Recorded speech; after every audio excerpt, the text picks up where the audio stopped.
Many of you probably know the story.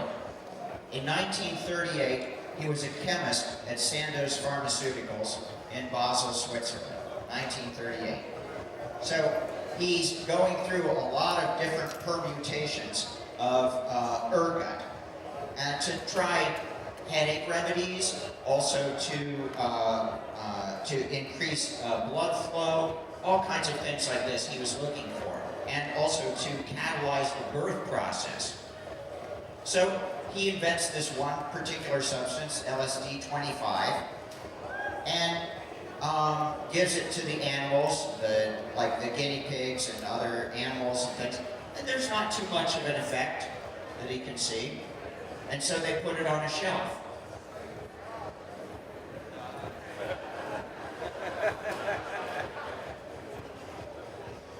So that was it, you know. Now, 1938, he invents LSD. Nothing happens to the animals that they can say. I wonder what was really going on with those animals.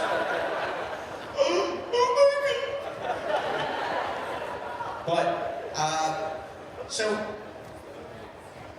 the reason that I like to tell this story is that it's great to start a religion with a miracle, right?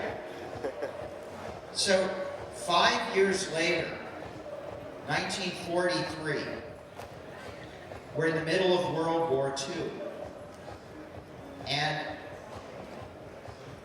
Fermi, I believe, has just made the discovery that will lead to the nuclear bomb.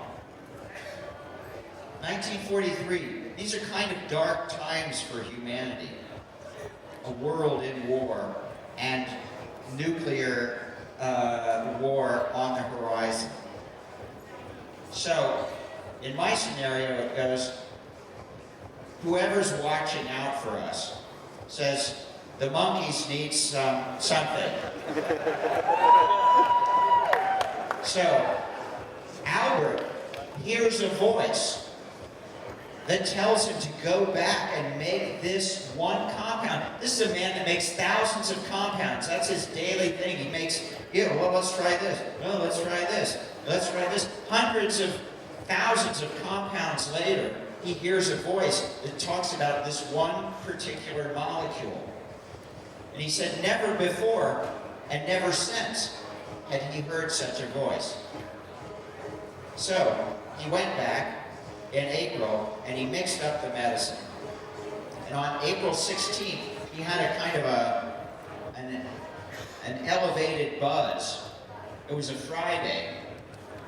So on the 19th, April 19th, he goes back on a Monday, and at 4:20, in his lab notes, he takes the first dose of LSD. Now, he took an amount that he thought was so small that it wouldn't have any effect. But he happened to have discovered the most powerful psychedelic ever discovered, most powerful psychoactive compound. So he took millions of a gram, you know. 250 micrograms is a fairly decent dose. And pretty soon, he thought he was dying. And he got really, really scared, like most people do, when, you know, they don't know what they're doing. And but he didn't want to die in his lab. So, he had a bicycle.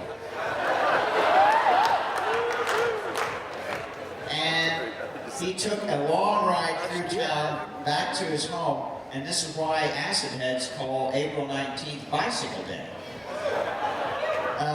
Because of that wild ride with Dr. Hofmann. And he got home and laid down, and a doctor from next door came over and looked at him. He said, "I'm afraid I'm dying."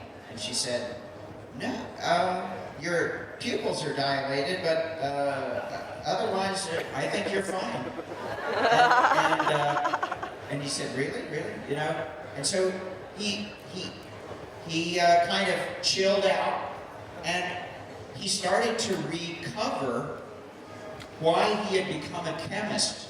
He remembered standing back in a field when he was a child, looking around at all the flowers and all the trees and everything, and thinking, everything's made of chemicals. I want to find out about that. And so he had recalled this really wonderful thing that inspired this whole thing. And I put a variety of people who had influenced culture and science and everything around there, including several Nobel Prize winners. And Hofmann himself was on the Nobel Prize committee that used to elect people to winning Nobel Prizes. Anyway, on his 100th birthday in 2006, we got him to sign the back of this painting, which I made in his honor.